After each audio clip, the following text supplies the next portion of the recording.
What up? What up? What up, podcast party people? Oh my God. It's crazy right now. It's crazy up here in California. Up here in Northern California. We have got, it's 104 degrees where I live.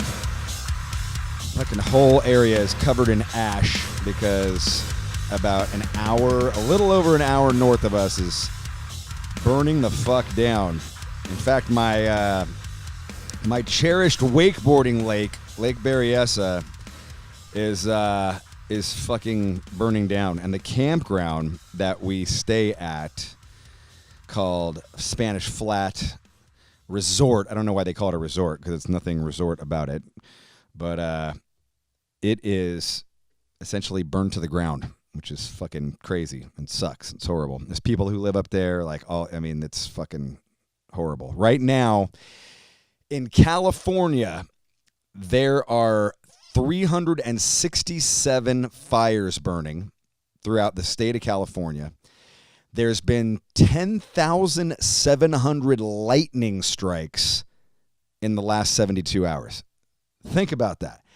Over 10,000 lightning strikes. We've had fucking the craziest weather. We had crazy lightning storms just all weekend. Fucking rain. It's like middle of August. We're getting fucking crazy rainstorms and flooding and fucking, it's been insane. It hasn't stopped.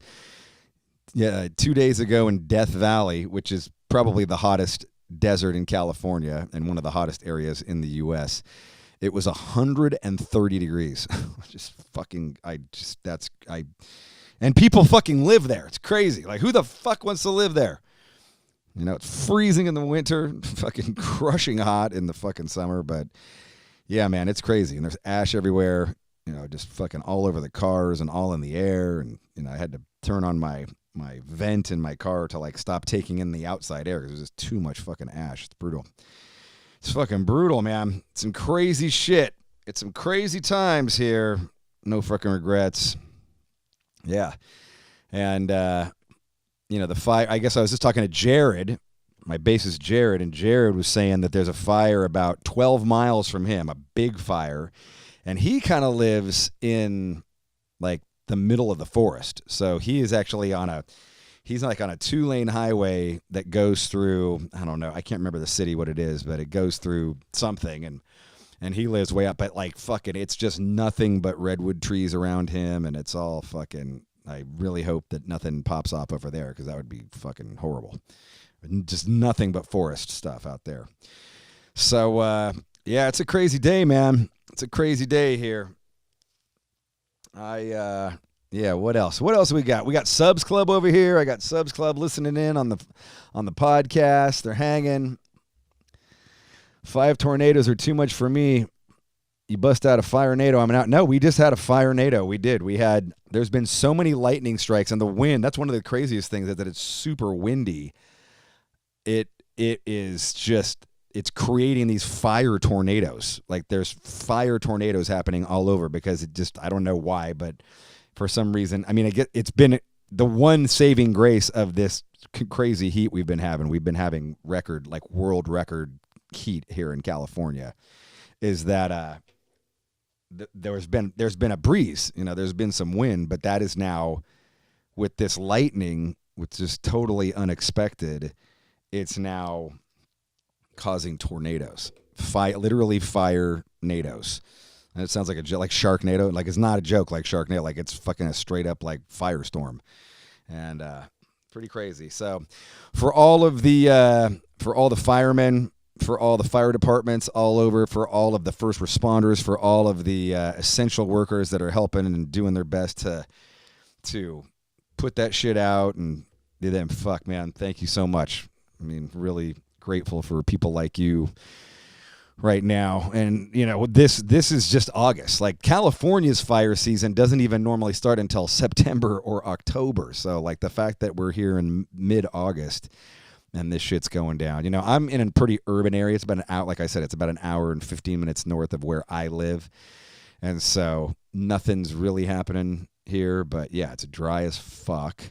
You know, we've had all of our funding cut by this Republican administration. And so California hasn't had the ability to get rid of a lot of the brush, a lot of the brush that falls in forests. They're supposed to clean it up, but, they've been trying to do all this stuff to they've delegated all this money from that service to other service like opening up oil and shit like that, which ain't helping anybody when you're having all these fucking fires. So, yeah, he's a little farther than 45 minutes away, Jocelyn. Yeah. I'm closer than he is. So Fire NATO sounds like a Judas Priest title. It could be. Yeah. Chicago weather's been crazy. I know you guys have had all kinds of crazy shit, man. It's been nuts. Yeah. What do we see? Anyway, we got a great podcast coming up here. We got Winston McCall here from Parkway Drive. It's a good one, man. It's a good one. We got deep. We went deep right off the bat too. Like, it was crazy. I was like, whoa, holy shit. We went deep right off the bat on the podcast. But, it's crazy times, and we just went there, and it was cool. He's a good guy, man. Let me see. Let me pull up my sponsors here. Let me see my sponsors. Faded All right. Let's see. Let me get going here. Perfect Snacks. There we go. All right. What is this? Where are you at? Where's my stuff? There's the products. There's the products. That's what I need. All right. So today's podcast. Sorry for the unorganization, man. Today's podcast is always brought to you by Nuclear Blast. Heaviest metal label in the universe, god damn it. They've got Nightwish. They've got the Mighty Machine Head. They've got hardcore, they've got Agnostic Front. They've got Slayer. They've got so many good bands. And a lot of power metal bands, any kind of metal that you're into, black metal, power metal, whatever, thrash metal. They got Exodus, they got Heathen, they got Testament, they got all kinds of good stuff. So if you're into that kind of stuff, they have a robust warehouse filled with great super premium quality physical product like super deluxe vinyls, box sets with like books and shit, like the Meshuggah. They got Opeth, the Meshuggah and the Opeth. What are they? Box sets, dude. They're fucking ridiculous. Like, they're fucking insanely ridiculous. Really good quality stuff. So head over there, check it out. It is presented to you on the Gas Digital Network. Gas Digital has tons and tons and tons and tons of fine podcasts over on their thing. I'm trying to find that little thing that I was going to read this here. Oh, where are we at? Where are you at, Francis? Where's your thing? Anyway, Gas Digital has got some fine podcasts such as The Justice Show. They have got Legion of Skanks, which is a really funny show. They've got comedy, they've got news, they've got politics, libertarian stuff, all kinds of everything that you could possibly want in a podcast. Head over to the Gas Digital Network. If you go over there right now, you can get all of the Robb Flynn No Fucking Regrets podcast. You can subscribe right now and get $1 off. You can get a free 14-day trial. Use code NFR and get a free 14-day trial, and you get $1 off subscription price. And so you'll be getting a year or whatever it is for $1 cheaper than it normally is, and I don't think it's very much anyway, but you can get everything there. They do only have the top 20 podcasts, the latest 20 podcasts that I do up on all the digitals and all that stuff. So if you're looking for that Monty Connor podcast that I did 30 podcasts ago, well, if you sign up for Gas Digital, you can get it there. Today's podcast is brought to you by Perfect Bar. which is put out by Perfect Snacks, perfectsnacks.com. Let me tell you about the fucking Perfect Bar. This shit is the first refrigerated protein bar that started it all. Dude, I live on this shit. I love it. It's so freaking good. At Costco, they've got like a 3-pack, and it's like the chocolate almond. Then they have just a regular almond. Then they have the peanut butter. The peanut butter actually has the highest protein. And if you know this, I'm doing I eat 6 times a day, and I eat 30 grams of protein, 30 grams of carbs, 10 grams of fat.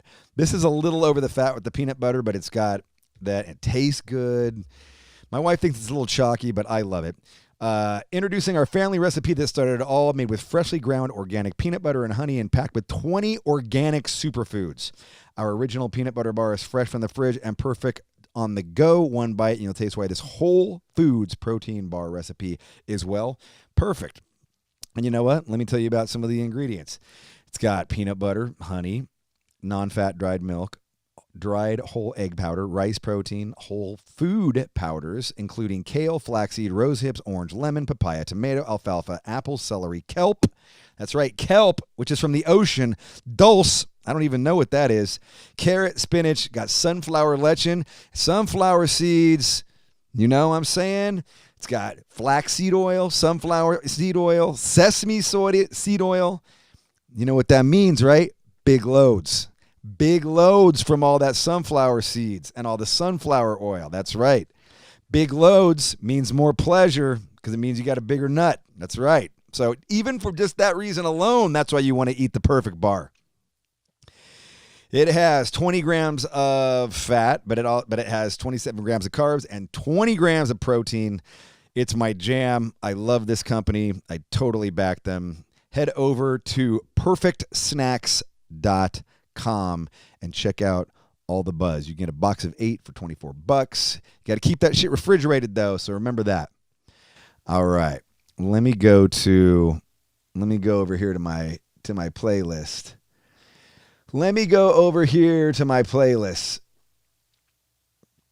Check this out. I've got, where's my playlist at?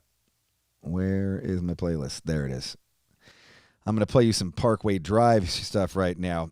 I'm listening here on the Subs Club over on my Twitch channel, and I was talking to them as I was loading it up, and they recommended these songs. Some of these songs they recommended. In fact, most of these songs they recommended. So you can thank Subs Club for this playlist. But I went all the way back to the first album, and I like to go chronologically and kind of pick the things from where a band, when an artist started, and then when an artist, where he is now. So this is off the debut album, or at least the first thing that's on Spotify. This is called Smoke 'Em If You Got 'Em.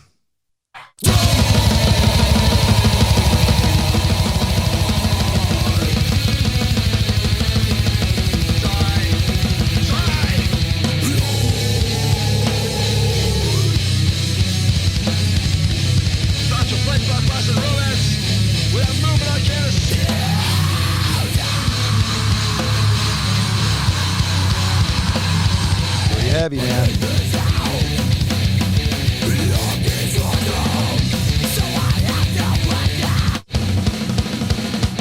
Broken.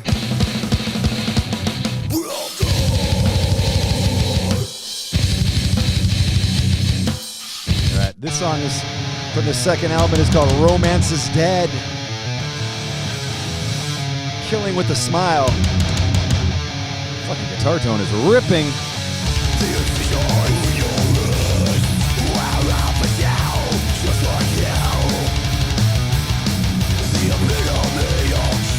Give that some Adam P guitar tone right there. That shit's heavy.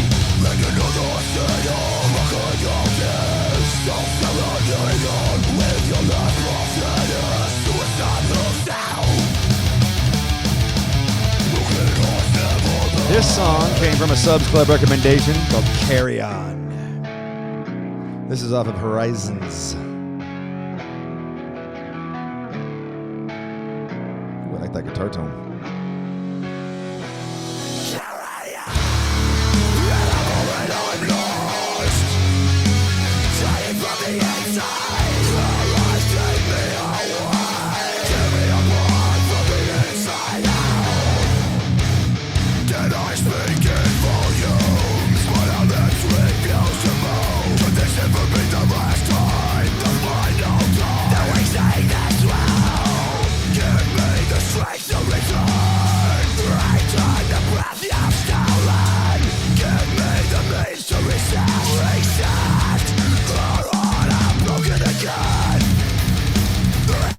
This is the first song I heard, though. I remember hearing this back in the day, and I was like, ooh, shit, this is heavy. It's got the fucking...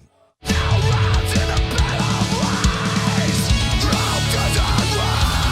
called Home is for the Heartless.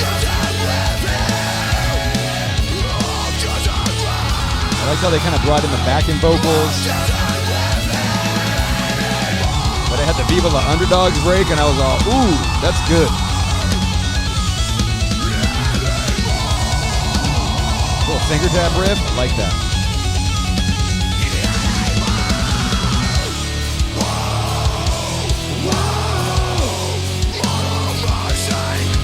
Yeah, woes, you can't go wrong with woes. Never go wrong with woes.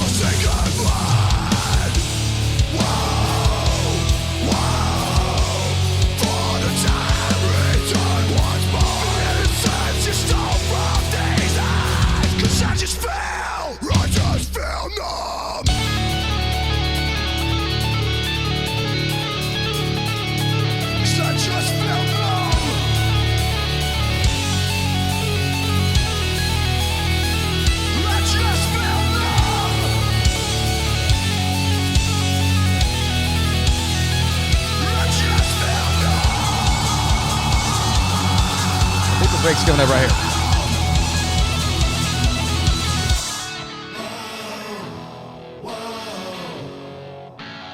I might have missed the break. God damn it. Anyway, this is Vice Grip. This is a jam right here. This is a jam right here.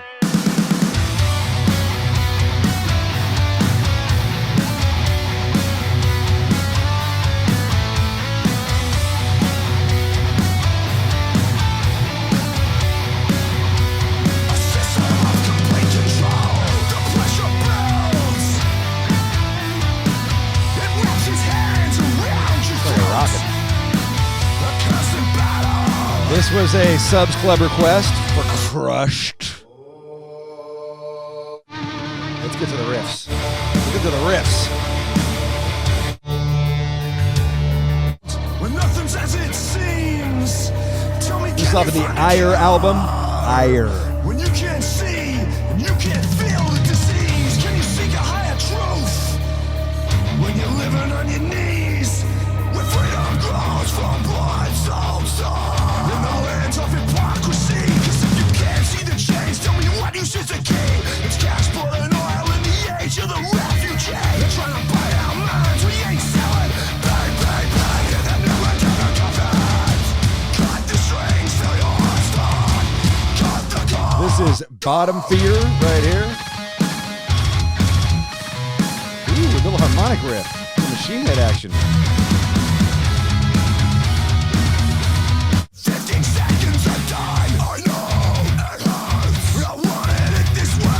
We got The Void off of the latest album, Reverence.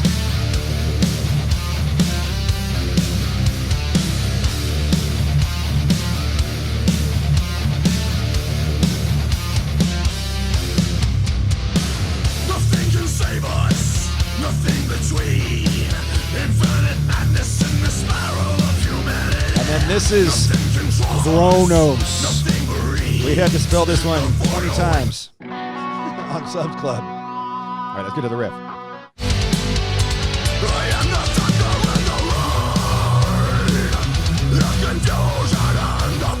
that's good.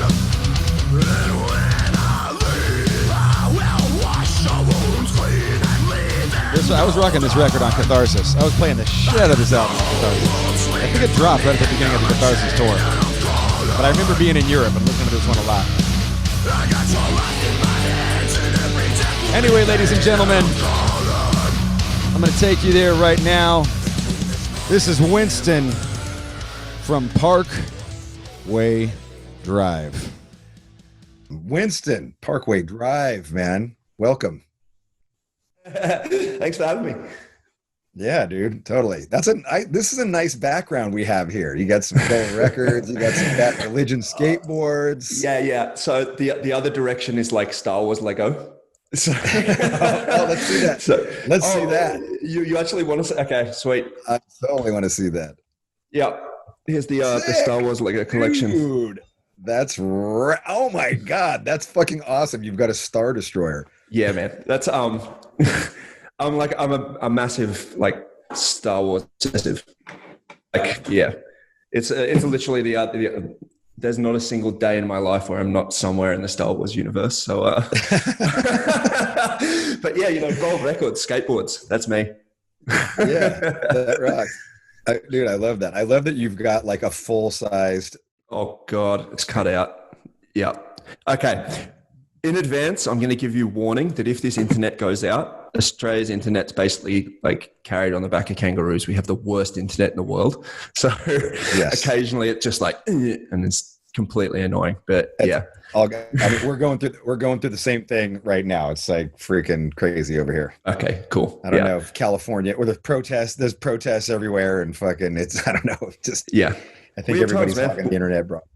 Yeah, it is. It's very strange times. How is it going in Australia right now? Like, is there?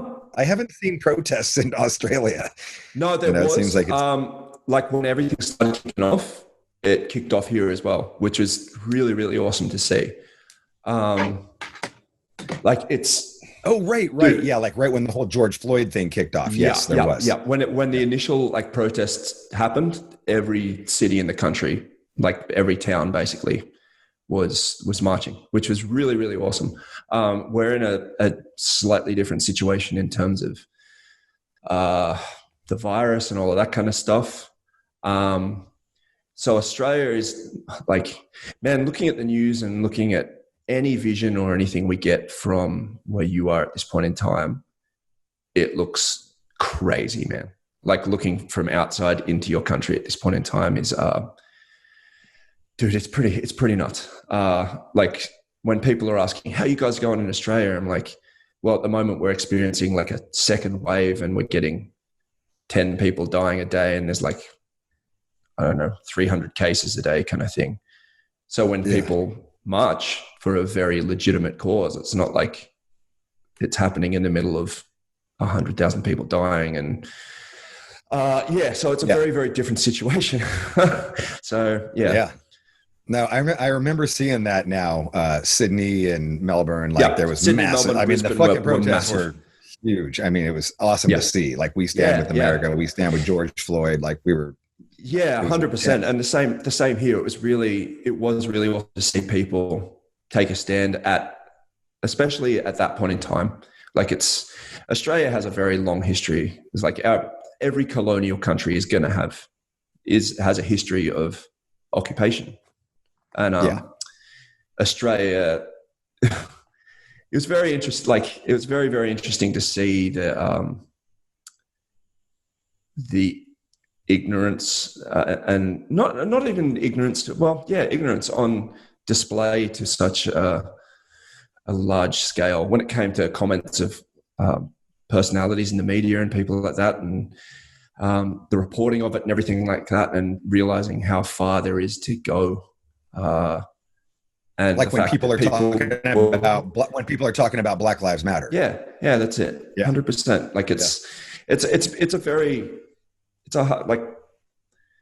we have a different situation in Australia in terms of what has happened, but at the same point in time, it's still like we live on stolen land. Quite simple. And it's something that is we have the same get over it. It's a very big spiral to go down, but how far down the rabbit hole do you want to go with this? It was very awesome to see people choosing to make their voices known and choosing to march and be present and active at that time, right when there was legitimately threatening situations for everyone in the world. Like you could catch this virus and you could give it to your family, you could give it to your friends, but this is something that's been happening for hundreds of years. And if there's ever a time to make your voice heard, it's together. So that's awesome. Awesome. It's funny, as you bring that up, I guess I've got this kind of rose colored lenses about Australia. Like I've been there. The shows are great. Like the cities are amazing. The beaches are fucking ridiculous. Yeah, dude. And I kind of forget, like, you brought that up, like about the colonialism, like that is the Aboriginal people were the original people and it was stolen from them. And then they brought in like, I think, wasn't Australia originally like where all the kind of criminals from the originally it was like it was colonized and was like convict colonies. Yes. But that's insane. It is. It is. And it is a beautiful place. Like it's an interesting thing to talk about coming from, especially my perspective, like guy that plays in a band living in, like I still see the place I live as like one of the most beautiful places on earth. It's really amazing. And Australia is a wonderful place. It's just that thing where I think it's hard to look back or look now at anything that makes you uncomfortable, especially the fact that you come from a position where you've never had to necessarily confront comfort in the same way that this forces you to, in the way of making you feel. Responsible going forwards. It's a hard thing to take on responsibility for hundreds of years of trauma, but it doesn't have to be a hard thing, but it's a hard thing to confront. So, yeah, it is. It's the hardest thing, I think, for people to get, like, I mean, I think everybody has this, we've all been kind of beaten into having like this kind of sense of pride about where we live, and there's nothing wrong with that, but it can, and you should, everybody should have pride from where they live. Yeah. But, you can't sit there and go, I mean, as I've been going down, this whole George Floyd thing, like there's been so much stuff in the newspaper, and it's like, here for us, one of our founding fathers, George Washington, as it turns out, he had like 300 slaves. All I was taught in school was that George Washington cut down a cherry tree and never told a lie, which of course I believed up until like whatever. Yeah. And now it's like whoa, he had 300 slaves. Okay, so much for never telling a lie. It's an interesting thing. I think like we're taught the history of the winning side, and we belong to descendants of the winning side, but some people don't. Some people are descended from an oppression. Quite simple. And I think the interesting thing always is there's this fear that if you confront something in the past and honor the fact that past has caused trauma going into the future and the present, that it, no matter what change you make, it will be worse. Like I think we're very quick to say, don't change because it's going to be worse. Like if society's great, we can still make it better. I don't think that what we live in is the best. Like, why do we cling to these ideas that history is a golden era, that we need to go back to something that was the best that we are capable of? Like, come on, don't tell me that like 100 years ago, we had this shit figured out better than we do now.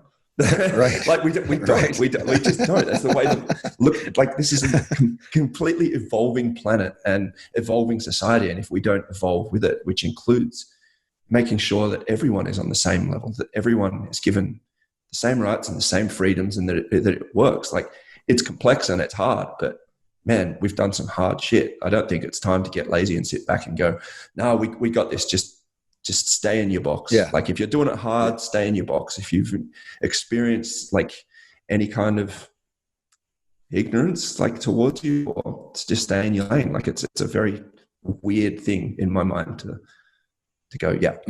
This is it, man. This is what we're capable of. Suffer if you're suffering, just keep suffering. Doesn't make sense. Yeah. I mean, I do feel like in some ways we've made, definitely leaps and bounds in progress, like, and like 100%. The bar, the march goes on, and it does move the bar forward, but it's still, Man, we got heavy straight up with this, huh? I know. Like, we're talking from Star Wars into this.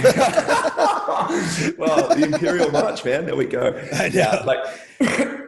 I tell you what, though, I just it's an interesting thing. I just had Ice-T on like 2 weeks ago, or a week and a half ago. I had Ice-T on, and it was fucking awesome. And I love Ice-T. I've been a huge rap fan since way back, and all that early Rhyme Pays, Colors, Squeeze the Trigger, like, and I'm sitting here talking to him, and I'm like, dude, you wrote the lyrics to Squeeze the Trigger about fucking cops kill, cops kill kids, all this shit, like talking about this shit in 1986. 1986. Yeah. It's been almost 3.5 decades since you wrote that fucking song. And here we are still singing about this shit. It's like time stood still. And, it is, and then we talked about how like that we have had progress, and we have, look, we've had a black president since then. We've had, now we've got a female vice president running for office for the first time ever. Yeah. And that it was just like, but fuck, man, I was just like, don't you ever get frustrated? Like with just like, motherfuckers, just listen to me. Yeah, man. Fucking listen to me.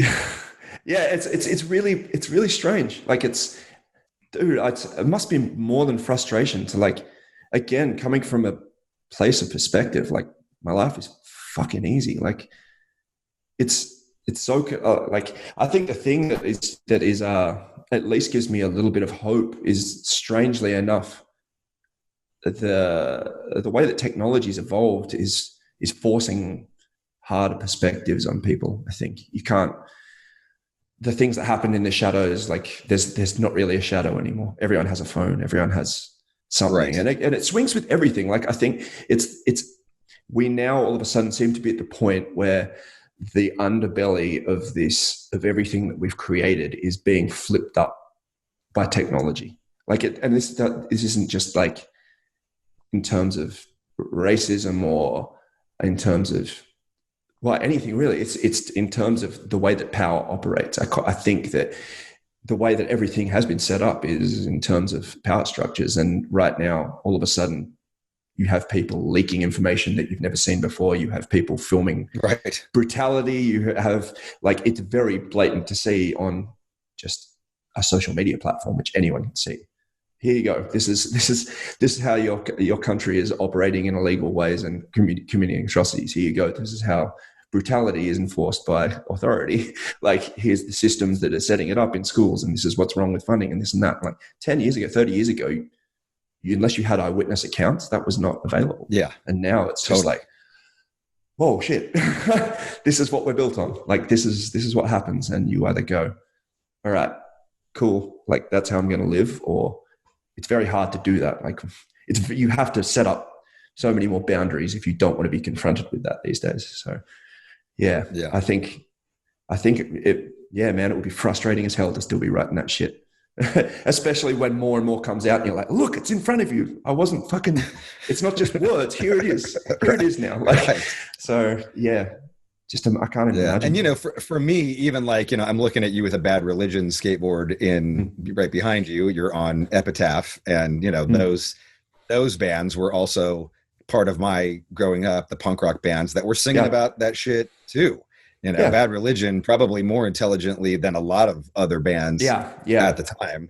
And that's what drew me to him in the first place, to be honest, was the intelligence behind Greg's lyrics. It was very, very interesting to hear. You're always like, oh, when I was a kid, it was like punk rock, Sex Pistols, I don't give a fuck about anything, just fuck everything. Blind destroy. Rage and frustration, destroy. And then I hear Bad Religion, I'm like, I have to look up some of these words in the dictionary. I got punk rock in a dictionary, man. So that's what drew me to him in the first place. And like the idea of, I think tapping into a thought process, which is more than just destroy. And it gave sightlines to the rage. And it gave like purpose to that underlying anxiety, rather than just being, I guess, an animal writhing around in a cage. It's kind of like, well, I at least knows what the bars are made of, and I know the solution to being able to figure out the lock, kind of thing. So yeah. And it was set to such a goddamn catchy hook that you just couldn't, man. That was the thing. A ridiculously stupid catchy hook. Like, fuck. Genius, man. That's it. Yeah, genius. Is that what take me back to like growing up? I think you're from Byron Bay, like born and raised, pretty much. Yeah, basically, it's been like, we moved here when I was like 7, so we moved from Sydney. Okay. And my mom's a nurse, and my dad was a carpenter / artist, and we moved up here in 88, I believe it was. So I've been here for 30. God, what are we in now? 29 years. Crazy. Yeah. But growing up for me was being raised by two amazing parents, and I have a brother and sister who are twins. And it was very, Byron Bay, like back then, was known as basically the hippie center of the world. Like in terms of trying to escape it, it was like this was the place where surfer bums and you could go off the grid. 100%. That's what it was. So everyone that got attracted to coming here was of a very similar mindset. Very little money, like it's a very rural area, but then you have like these transient hippies all of a sudden making this their epicenter to go to. So it was a really interesting place to grow up. And my mum just worked in the hospital, and my dad looked after us and took us surfing, and that was kind of our upbringing, and that's kind of exactly what it is now. Your dad surfed? Yeah. Well, my dad and my mum, I'm a bodyboarder, so I ride a bit of foam with fins on my feet, and yeah, I ride everything these days. Right. But my dad came from England originally, and he was like one of the first guys to ride like a boogie board in Australia, and he took it from like riding in the little bits of whitewater to surfing insane waves. Like, wow. Like the kind of That's waves that awesome. you see.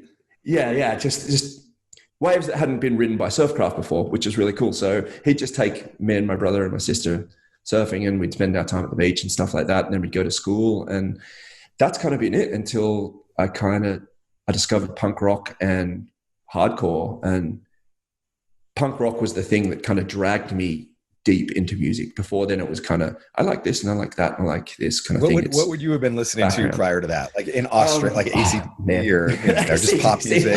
A bit of everything, man. I got brought up heavily on reggae, and the Beatles and Rolling Stones and stuff like that. Like my parents had a really cool record collection. I was the kind of kid that like I liked the record because of the vinyl artwork. Right. So it was interesting, but it was always just kind of whatever was the hit at the time kind of thing, until like punk rock was the thing that grabbed me. I think it was because of the adrenaline, and it was also the soundtrack to surfing movies. So like the adrenaline went with the lifestyle that we had. Like it was this music that was just, it drove so much harder than anything else. And when you're out in the waves, like you just be this teenager just going, I just want to surf all the time. And then Bad Religion was the thing that made me click, oh my God, this music means something more than just right.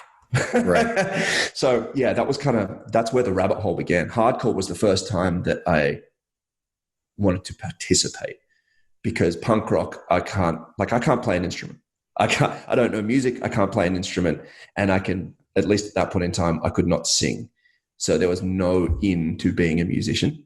And then I hear like hardcore, and I'm like, man, it's like there's not even a tune. It's just as raw as it gets. Like, is this like a band playing that you're seeing? Are you hearing a record? It was the bands that first got me into this were, God, what would it have been?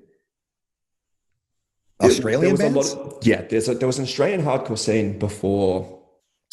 The Australian hardcore scene was probably the first scene that woke me up to this. There was bands like Arms Reach, Voice of Dissent, Mind Snare. They're bands. The Australian hardcore scene was quite separate from anywhere else in the world, because we very rarely had touring bands come to Australia at that point in time. So when you went to go and watch a show, like some of the first shows I ever went to were hardcore shows. They weren't even punk rock shows. They were hardcore shows. And they were in pubs with like 20 people, as scummy and violent and crazy as it kind of gets. And you're a 17-year-old kid that's snuck in the back. And it was not like sanitized in any particular way. So you can, and there's people just piling on for the microphone, like piles being like 10 guys piling onto the microphone, jumping on each other and circle pitting and stuff. I'm like, what the hell is this? Is this kind of like that? Is this like that era of hardcore where it was like thugged out dudes and like holding the mic and pile on? Like it was kind of like it. It was kind of like that, except it was the Australian version, which was very much. It was thrashier and scummier and faster. It was really insanely. Scummier, okay. Yeah. Like, I'm just saying scummier in terms of like, there was very little aesthetic to it. Very little at all. Yeah. It was all about the music, and the music being as abrasive as it gets. And like 2-minute songs, just like, and he's, oh my God, I just want to destroy everything. This is great. And the pub's looking at me going, like, what am I letting into these venues? Like, so that was kind of like my introduction to this. And then slowly it became the kind of thing where you grab the microphone and you yell and you go, I can do this. And then I ended up singing a couple of songs for my friend's band, who like, they started in Byron, and they went from being a punk band to a hardcore band. And I was like, I can scream a couple of songs for them. And then we started putting on shows in our town, which was kind of where it all kicked off. Because like, when you're in a hippie town that has just a tourism industry, they really do not cater for anyone that's under the age of 18. Like, you have to be over 18 to get into a venue in Australia. Especially at that point in time, it was like you had to be of licensed drinking age. So you had to go to a pub to watch a band. And everyone that loved this music in our town was a high school kid, or just a kid in general. So we just started putting on shows wherever they would let us, like halls, garages. We ended up at the local youth center because the halls would put on one show and then just go, you're not coming back here. like, thanks for not destroying it too much, but you're not coming back here. Like, they'd rock up in the morning and there'd be like 20 punks from Brisbane, like sleeping underneath their hall out in a paddock, and there'd be like skid marks in the grass from people doing burnouts in their cars. And like, this was before us realizing you had to value your venue, kind of thing. So we started putting on shows at the youth center, so kids could come and we could have gigs. And that's where it started. Like, Parkway evolved from the death of the original band that my friend was playing in, and another band which myself and our drummer started. And those two entities combined with our other friend Jeff, who's our lead guitarist, who'd never been in a band before. And we just like, let's write some like metal. We're hardcore kids, but let's write some stuff that like is too hard for anything that we've done before. And that's where it all kind of started. And where does metal come into it? Like, where does the metal? Yeah, man. It was like, for me personally, it was the continuing evolution of sound. So it started with like the adrenaline of punk rock, which got amped up to another level with hardcore, which then got amped up to another level with like the gateway band between metal and hardcore for me was Hatebreed, because it was so insanely heavy. And I was just like, oh my God, like it's on that line of, I could still see all the relation to hardcore, but it just sounded so stupidly heavy. And from there, like the feelers went further and further into that realm. And then it became, once your ear's more attuned to that, then you start being more attuned to the melody in metal, and also the idea of, I guess, dynamics. So that, and the challenge of the fact that none of us knew how to play this shit in the first place, was like, all right, let's try doing this thing. No one else has done this before. Like, there was... Yeah, but you could figure out a Hatebreed song, you know? Like, you could. And the first song we ever covered was a Hatebreed song. And the first song I ever sung in my other mate's band was a Hatebreed cover. So that's like, rad. That was the thing. And that's that was fucking awesome. Yeah, so that's where it's... it was Last Breath it was the first song I sung. And Death Before Dishonor was the song that we covered. Yeah, it was all Satisfaction at that point in time. This was before Perseverance had even come out. So it was all about like Satisfaction and Under the Knife at that point in time. So yeah, that's kind of where it all heavy kicked off. God, it's a heavy record. Yeah, you still go back to it and you're like, whoa. So still gives me the feels every time. So yeah, that was kind of like... Did you get a chance to see them at any time? Like, would they have come down to Australia around then? They came supporting Soulfly. Was the first time I'm pretty sure they came out. And every hardcore kid in Australia turned out to those shows. Right. And that was supporting in like 1,000 cap venue, which at that point in time, we're like, Jesus Christ, this is the biggest venue we've ever seen in our entire lives. Right. And like the floor's just covered in beer, and Like you're trying to mosh with a bunch of sweaty dudes and slipping over all over the place. And it was the wildest thing that basically the Australian scene had ever experienced at that point. And That's it's still awesome. to my day. Like I can remember every single thing about that night. So yeah, that was basically the upbringing in terms of music for me. And I guess my entire life. What was your opinion when Perseverance dropped? Oh, because I know it was really weird. Like, what was it like in America? Firstly, for me personally, that shit was it hit like a fucking bomb. Like it just like leveled fucking people. We were like, what the fuck? And it was like this, I don't want to say it was a phenomenon, but like it was like all anybody was talking about. It was on the Triple X soundtrack. It was literally on the Triple X soundtrack. So yeah, like the biggest, if we're talking in terms of like hardcore bands, the biggest hardcore bands ever made it, man, you're in a Vin Diesel movie. Right. But yeah, for us, it hit at a really strange time because everyone in Australia loved Satisfaction.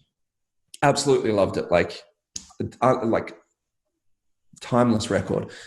But Australia also has this thing where, in terms of production, like if you listen to any Australian hardcore record, basically, this sounds like a shitty thing to say, but before like Parkway kind of went overseas and recorded overseas and brought a record back, the production level was pretty like, there was a thing that like, fuck that good production. It sounds too clean. It's like, it's sold out, gotcha. This and that. So Perseverance drops and I'm like, this is heavy, but it's so like, it's different. It's different from Satisfaction. It's clean. It's something really clean, something huge about it. I couldn't put my finger on it, but it lacked what I thought was the grit.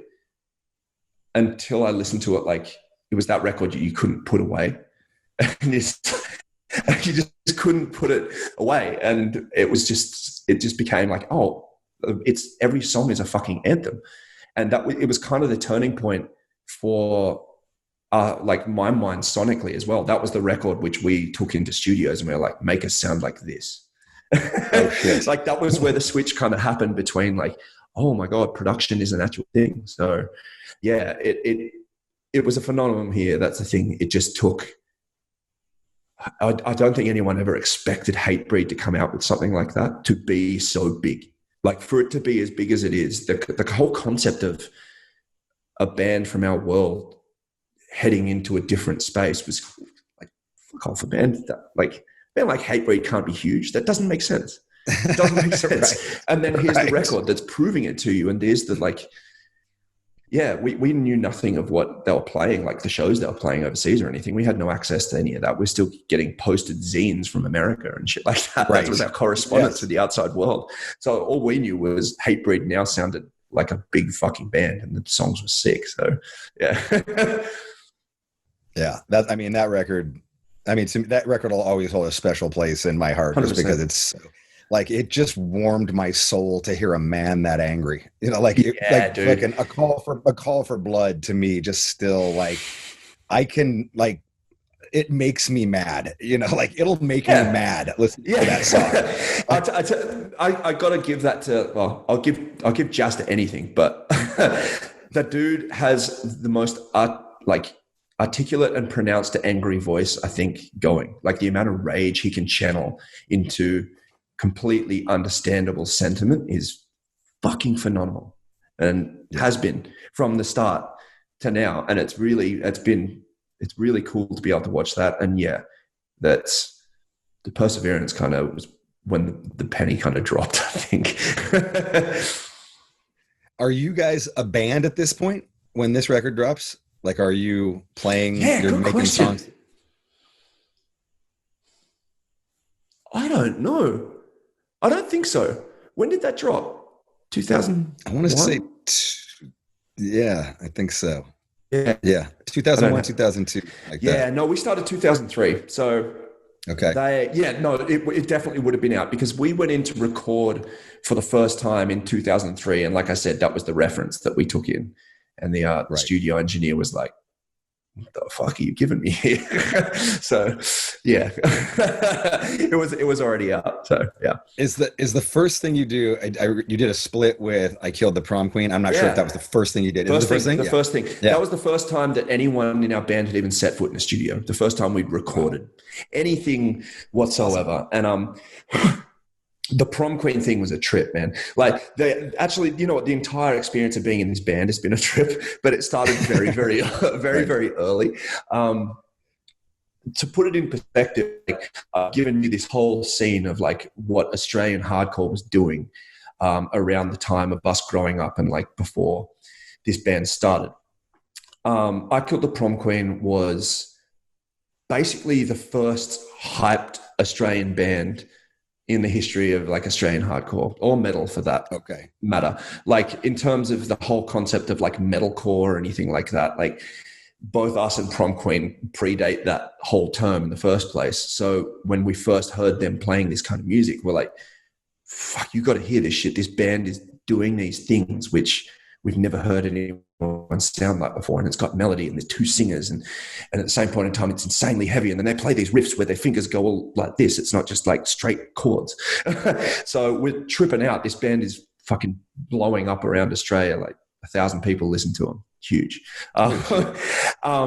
Their singer comes to Byron because he's dating a girl, and Byron hangs out with us for like a few days, and we'd been like jamming for 3 weeks at this point in time. He comes to one of our jams, listens to us. We're friends with him. We play a show 2 nights later, and like 5 nights later, he's like, yo, we're doing a split and we want to do it with you guys. And we existed for literally 3 weeks at that point in time. And the most hyped band in the country is like, yo, we want to do a split with you. Yeah. So that's we're just like, insane. Yeah, it was really, really, really insane. And we find out, you played like one show at this point? 2 shows? He came to our first show. Like that was it. We had not played. Yeah. It was literally our first show. And it was fucking mental, man, because it was so far beyond. Like we really had this was something which we anticipated going nowhere. No one in our town had ever done anything with music. Like, you know, I just told you the background of everything. Like, this is not supposed to happen. And of course, we're like, yeah, of course, yeah, let's do a recording. How the fuck do we do that? We have no idea. So, yeah, we organized ourselves. He must have seen he must have seen something in you guys. Yeah. You know what I mean? Yeah, he did. Like, we're still chemistry or something. You know, yeah. Yeah, he was. To be fair, he's always been onto the pulse, and he's a great guy. Like I love, he's one of the most interesting personalities going, and I love Crafter, and he's a great dude, and we owe him everything from that. And it was weird. Apparently, like while we were jamming and stuff, he was on the phone to his friends around the country going, "You got to hear this band. They're jamming right now. It's fucking ridiculous." And like, we had no idea that shit was going on. We're just like, hey, we play these tunes which we like, and our friends are fucking spin kicking each other in the basement. It's rad. Yeah, that was kind of it. And then we went to the studio, whacked down the Perseverance album, said like, make us sound like this, and kind of figured our shit out from there. And that was it. Like the split came out, and we toured the split with Prom Queen, and we haven't stopped touring since. That's literally where it started. How many shows could you do in Australia at that point? Is Jonah in the band at this point? Yeah, Jonah's still in the band. Yeah, that's it. So they lost their other singer for the split. They lost their second singer, Lee, and Crafter became the primary singer. And Jonah was still in the band, and you could do a solid like 5 shows. Full country tour, 5 shows. Right. So that was how big Australia's scene was at that point in time. So we played like that's killer though. Yeah, man. It was for kids that have never toured before, ever. Like playing in Melbourne and playing in, I think the Sydney show got cancelled. I think half the dates fell through. So we ended up playing like 2 shows in Melbourne and a show in Adelaide, a show in Brisbane, a show in Byron. And but you're, like, I mean, at least in my experience touring Australia, like you fly everywhere. I imagine you're not flying, you're driving to these places. No. Right? So the way we always used to do it as well was, I don't know how people did it back in the day before this It's thing was far. big. The cities are far apart, man. Like a they're 2-day fucking drive to get to Sydney. So we the way we approached everything was like, oh, we're gonna tour. Let's buy a van. So we bought a van, but we don't have touring vans like you don't have a Sprinter like you do in America. It was literally just like a high ace 7-seater family van with hey, if you're going to tour, bring as many friends as you can so you're guaranteed a hit every night. So we have our friend in a van, our guitarist Jeff buys a van, we throw everything in the car. We have like fucking 14 of us on tour. Sneaking into hotel rooms. Like you're rolling posse deep. Yeah, so deep. Yeah, but you're bringing the crew with you. And half of them are like underage, so they can't even get into these venues. So we're getting to venues like 7 hours in advance, and they're hiding in the bathroom the entire time, so they can then like spring out and hide at the merch desk the whole night, and then pit while Parkway and Prom Queen play. Nice. Yeah, and that's the way we kind of operated, and we drove ourselves around the country and saw these places which we never would have seen. Like being surfers, you don't go off the coastline, and all of a sudden we're driving through like the Hay Plains, which you drive between like Sydney and Adelaide, and you go through this flat stretch of holy shit. That's a far fucking drive, man. Yeah, and it's grassland, like literally like 3 inches high for about 6 hours, dead flat. And you drive and you see car lights on the horizon and you don't get to them for 20 minutes. And it was like for kids from the beach that are used to like oceans and jungle and shit, we're just like, where the fuck are we, man? Look, this is insane. So yeah, it was just a trip for us. It was it was our first like experience into a bigger world, I guess. Like as much as being a surfer is like, whoa, you travel the planet, seeing cool shit. You see the coastline. And that's when we discovered, I at least discovered, I think the rest of the guys did too, that man, the world's an interesting place as well when you're not just hunting waves. So yeah. Yeah.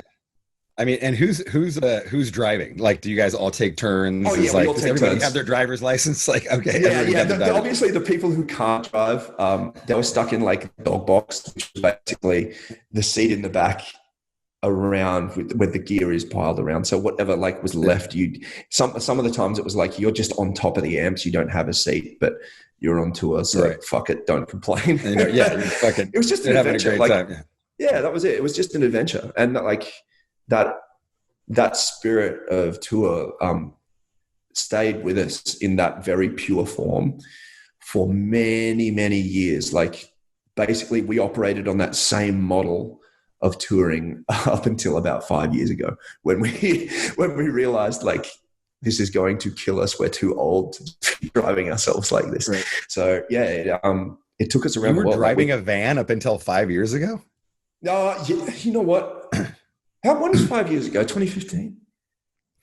Probably. No, it might have been 6. We would still drive ourselves around the US until I think it would have been the Aya album cycle. I think we started getting. Wow. But we had a Sprinter and we decked it out and we drove ourselves around and slept in the van every night. And does the Sprinter you're talking about has like a bathroom and like sleepers, or it's still just like a van?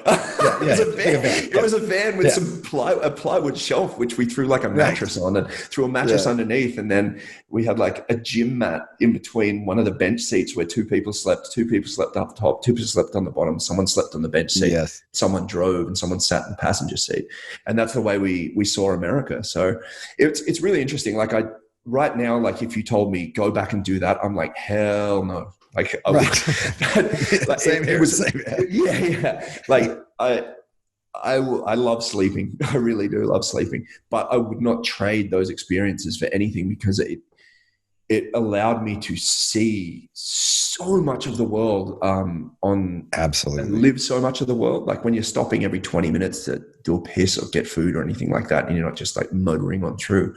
Man, we drove across America, God knows how many times, and we did that around Europe as well. I think it makes you too. It kind of makes you like it becomes a part of you. Like it forms who you are. You know, you're like this fucking gypsy. I mean, the first 5 tours I did was all driving 2 months across America. We didn't have a trailer, so we had all of our gear, all of our luggage, drums tied up on top, and wiping boogers on the ceiling and fucking. Yeah, dude. Yeah.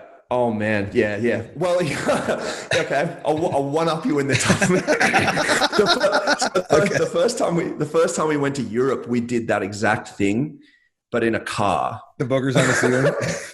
So it was a car driving around Europe, but the car was hired in the UK. So we were driving on the opposite side of the road with six of us in a 5-seater car with all the gear crammed into the back and piling what was left of the gear on our laps and navigating around Europe before the age of GPS.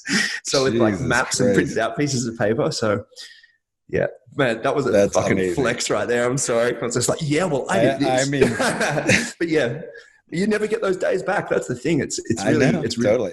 I mean, we did I remember and I wouldn't have driven around Europe. Like we would have driven around like California or to Arizona in a car. You know what I mean? Like we would have done I remember sleeping on amps in my friend's station wagon and shit. But we didn't do a tour of Europe where you got to figure out how to drive on the wrong side of the road. Oh, dude, it was terrifying, man. It's crazy.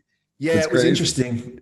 Being a band coming out of Australia, it was the only way to do it. It's the only way you could feasibly do it because it cost $15,000 just to fly out of Australia in the first time. So you're broke by the time you get there. Yeah. I think it's awesome. I think it's awesome that you went to Europe that early like that. You know what I mean? Yeah. Well, we kind of, to be honest, we kind of had to. And at that point in time, we toured Australia. The missing link in that story, I guess, is we toured, we toured Australia probably 4 times, playing the 5 venues that you could play, the 5 different cities. And then we kind of okay, well, what else do you play? So we decided to go to all these other towns which had never had a gig in their life.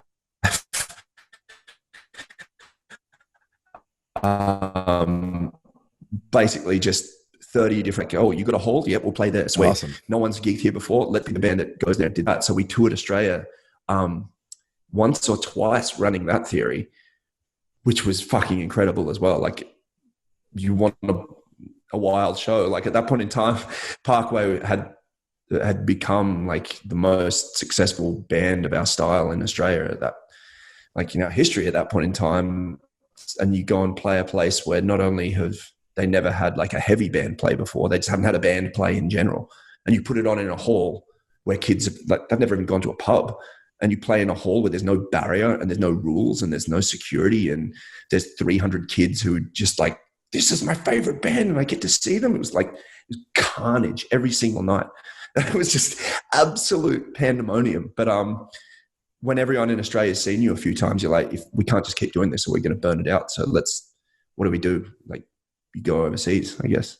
Kids on MySpace said, come to Europe. So we hit me up, buddy. Let's go. Right. And that's how we got there. The records would have been out there, right? The records would have been out already in Europe. Fuck no. Oh, no. Oh, okay. No. So the other thing with it was who the fuck wants to take a punt on an Australian band? The bands from, if you want to release a record in America or Europe, you want that band to be touring to try and promote it at least. We had no foothold whatsoever, but no one wanted to take a chance on an Australian band because they'd never seen us play and they didn't know what the Australian scene was like and they didn't know how we'd go overseas. But for us to get overseas, we didn't have a label to get the record out to make people know who the fuck we were. So it was just you're kind of screwed. But MySpace kind of levels the playing field in some way. MySpace did a bit. It was fully we went on the gamble of 30 people on MySpace say, come and play Bristol. Right. There's 3 people saying Stuttgart, you should be here. So we're just you know what? Fuck it. Why not? This is exactly what we did in Australia. Let's just take a chance and go overseas. And we went overseas and Peter at Burning Heart, which was an Epitaph imprint, saw us, and Epitaph were the only ones that would take a chance on us. We're literally the only ones. And at that point in time, they might have had Converge on their label, and that was it. It was still punk rock. And we're Epitaph want us. it was a full mind fuck to get around to, trust me.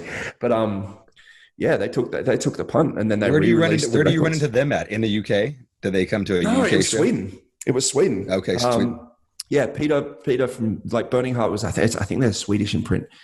So he saw us or listened to us and saw something as well, and that was kind of it. And he passed it on to Brett, like in California, and the rest is kind of history. Like crazy. They kind of and they've been taking that punt on ever since. And it's such a weird thing because all of these labels, like Australia worships the American music industry. If you haven't figured that out yet, like Australian culture is basically like, the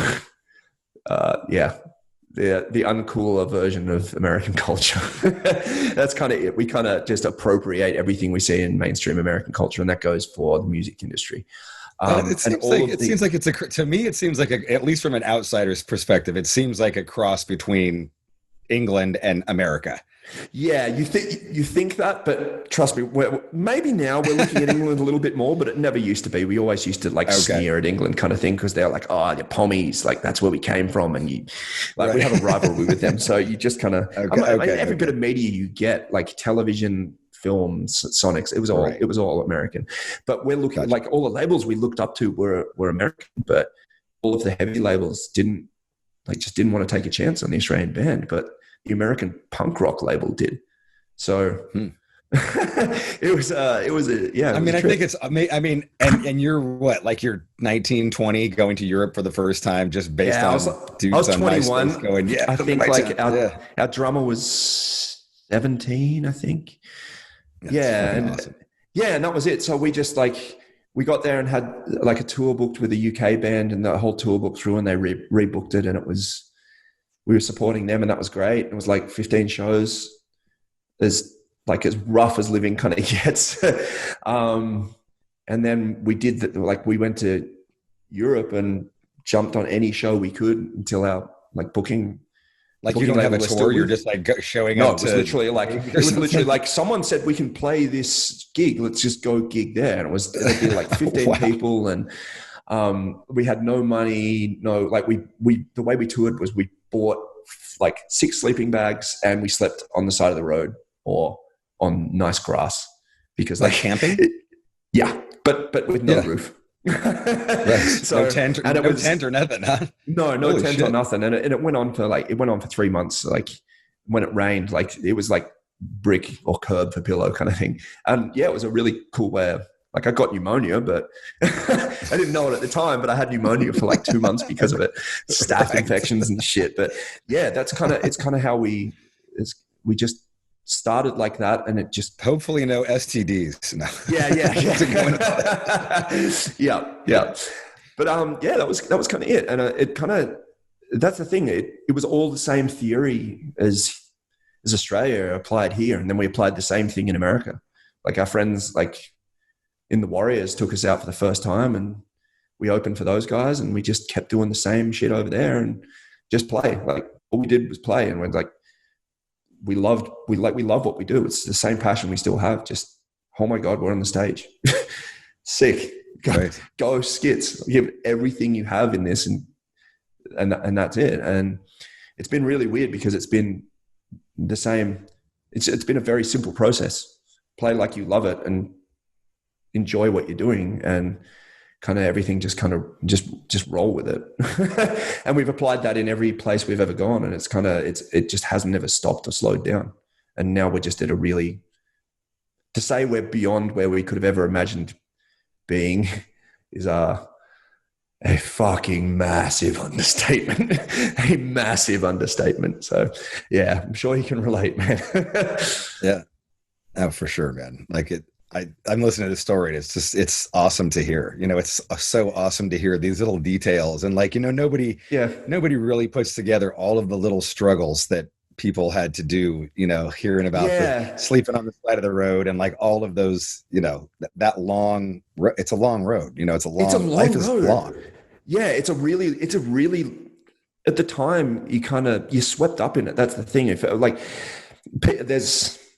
there's plenty of people who I talk to are like, man, you guys did it so rough and this and that, and so much respect for what you're doing. I'm like, that's that's really cool. At the time, like it was rough, but to be honest, like it was an adventure. So when you're in it, like you're just kind of living it. And that's why I say I wouldn't take it back. Like now that I look back at it, I'm like, Jesus Christ, I'm glad we survived so many of those situations. Like the ignorance of youth in some of the spots that you put yourself in with just like, yeah, it'll be fine, man. It's sweet. And like, no, you probably should have been flattened by a truck where you were sleeping that night. Or man, you know, those coyotes you heard howling all night probably should have come and eaten you while you were sleeping in that field. Like all that shit. Like, you look back on it and you're like, it's a cool story. And I'm really glad I lived it. But at the same point in time, the ignorance of youth. But yeah, it was. Where does the Adam D connection come in at this point? Like somewhere he produces your record. So he produces the first album we made, must have been stoked about because it's like here's killer production. You know, like yeah. I know at that point in time, so that was before we'd even made it overseas. That was the first time we had to do an album, and this was also where the philosophy of if you're going to do it, go all in 100% every time. We were literally the discussion happened on the same spot, the Hay Plains. We're driving middle of the night, absolutely fucking nothing around us. And we're like, so we should probably do an album. Like that was literally it. Hey, we've done an EP. Do we do an album? How the fuck do you do an album? Like, remember how hard it was to write 6 songs? Now you got to write an album. And if you're going to do an album, like, what do we do? And I think it was Jeff or Luke, were like, Adam D knows how to produce an album, because we'd never heard of a concept of a producer before. It was just you go into a studio and someone basically presses record while you've told them a bunch of things to do, and that's it. And we didn't know of any Australian producers. And we're like, well, if we're going to do something, why don't we send an email to, in our opinion, the best guy that there is, and see what he says. And that's kind of it. That was literally the depth of discussion that went into this, because the idea was so absurd that no one really entertained it until we got like an email back saying, yeah, I'll do a record. which we kind of were just like, oh, what? Too. Yeah, so that's kind of where that came in, because other than Metallica at that point in time, especially for Jeff, Killswitch, like at that point in time, Killswitch were like the hottest shit on the fucking planet, and rightly so. And is it Heartache out at this point, or is it still alive or just breathing? No, Heartache had come out, and it just gone fucking huge. And Jeff, amazing, right? Like, yeah, Jeff was the only guy in the band that kind of had an ear for production, at least from what I can remember. And he was like, this is a good sounding record. Like, we got to go with Adam. He knows how to do the shit. And we literally flew over to where is it? Massachusetts for 2.5 weeks and punched out this first album. And it was the same. Like it was 5 guys in a hotel room. I blew my voice out day 1 of doing vocals. Okay. I got through half a song, fucked my voice. You're probably just exhausted and jet lagged from flying. Oh, yeah. This is 25 hours or whatever the fuck it takes to get there. I had 1 day to track the entire record with a fucked voice. Shit. So the entire Killing with a Smile record was tracked for me vocally in 1 day on a blown voice, because I had no idea how to sing. Like, it was still just, you scream. Like, that was it. Like, it was the same thing that got me into hardcore in the first place, was like, there's no technique for this. Just go mental. So make your voice sound crazy. So yeah, I tracked that thing. I tracked my vocals in a day, and they punched their stuff out, and Adam taught us how to write actual songs for the first time ever.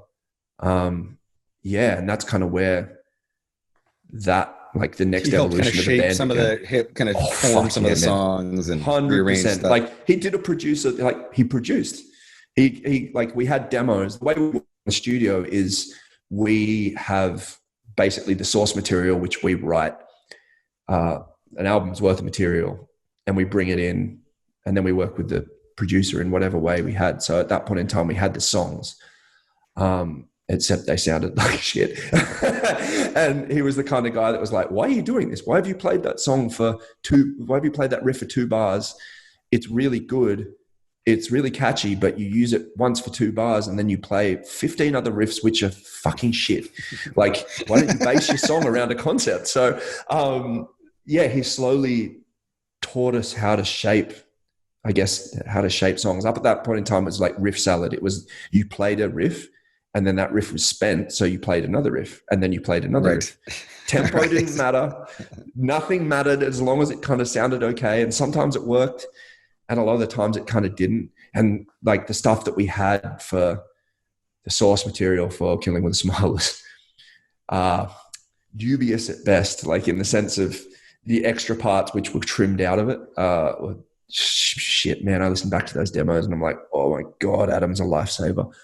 Like, at that point in time, there was going to be clean singing from people who can't sing as well, because everyone was singing and screaming. And we felt maybe we should put this in. And then Adam was like, you can't sing. Why the fuck are you trying to sing? You don't need to do that. And we're like, yeah, that makes sense. Okay, thank you. Thanks for telling us that. It's all just aggressive. So cool.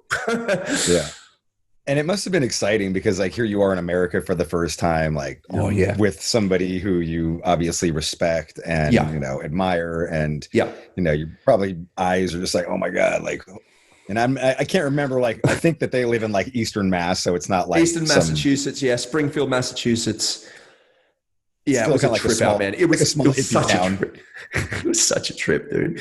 And it was strange experiencing the American culture for the first time as well, because this was before we toured. And like we get there and we're hungry and we wake up in the middle of the night and the only thing that's open is a Wendy's.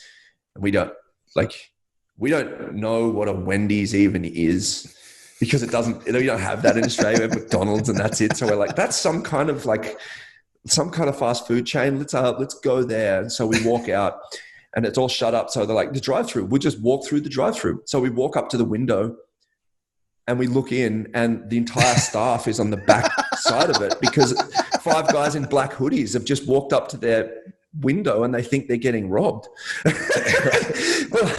We're like, we just want some food. And they're like, you can't do this. Like, fucking looking like they fully thought they were completely suspicious of us. Like they're about to get jacked by a bunch of dudes who've walked up to their drive-through window. And that concept just tripped us the fuck out in the first place. And that was literally night 1 of arriving there. We're like, well, we're in a different world here. This is really interesting. Okay, how's this play out?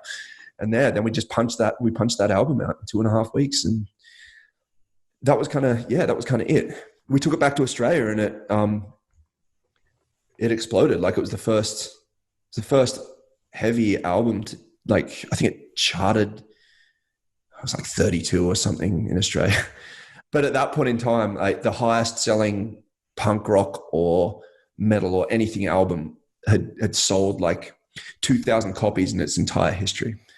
And I remember like we sold like, it was like 7,000 albums in the first like 2 days.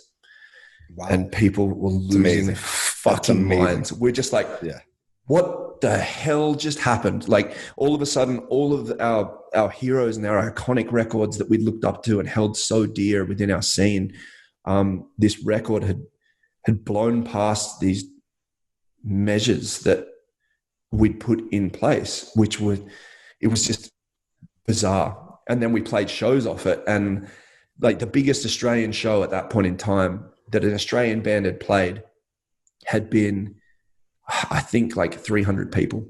And that's like an annual hardcore festival in Australia that happens once a year, and like 10 Australian hardcore bands play, and it's fucking huge and every kid goes to it. And the first show we played was in Brisbane, and there was like 600 people there and it sold out. And the idea of something being sold out in Australia was like, what do you mean? Like, what's that word even mean? They're like, you can't fit any more people in. We're not letting anyone else in. We're used to trying to wrangle our friends off the streets to come and gig. And like, we had to tell people they can't come. And then it kind of just continued in that vein. And it was all like, you're in such unknown territory, like not just for us as a band, but the entire country watched this groundswell of like this phenomenon of like aggressive music all of a sudden exploding within youth culture. Like it was in every high school, every club, everything. Like that's all of a sudden there's like heavy music nightclubs starting up and shit. And or like, yeah, it just went ham from there. Completely mental. So that was the record that kind of kicked it off. Yeah. When do you, so you go to tour America, you tour America with the Warriors. Yeah. Which was probably pretty awesome. Yeah. And then you're doing Europe. Is this the same time you're doing Europe and all that stuff too? We did Europe for two months. And then we went over and toured with the Warriors for a month and then did a bunch of other sketchy little shows. And it was, I can't even remember. I think it was mainly West Coast as well. And then we did a couple of East Coast shows and then we went back to Europe. Are you meeting any of your favorite American bands during this tour? Like, is anybody coming out to the shows? Like, do you meet like a Hatebreed or does the biggest? No, not in that capacity. Fuck no. I only met Jamie like for the first time like a couple of years ago, and even then I was like, oh, hey man, how you going? But for the biggest trip out was when we played LA. Brett Gowitz like came out and watched us play. And like, nice. What the fuck, dude? Like, it's like, yeah, sick set, man. I'm getting pizza. We're hanging in your van like afterwards and hung out and chatted. And like, that was the biggest mindfuck moment in terms, like for me personally, I'm not someone that kind of looks up to people and freaks out. Like I'm not a celebrity person. I'm not meaning to sound that like, oh, fuck that shit or whatever. It's just, people are people, and I really appreciate the art that they do, and I can understand when someone is capable of incredible things. It's a really strange thing to have someone that that you see as talented and respectable because of something that's had such an impact on you, rock up and say, I see that value in what you're doing.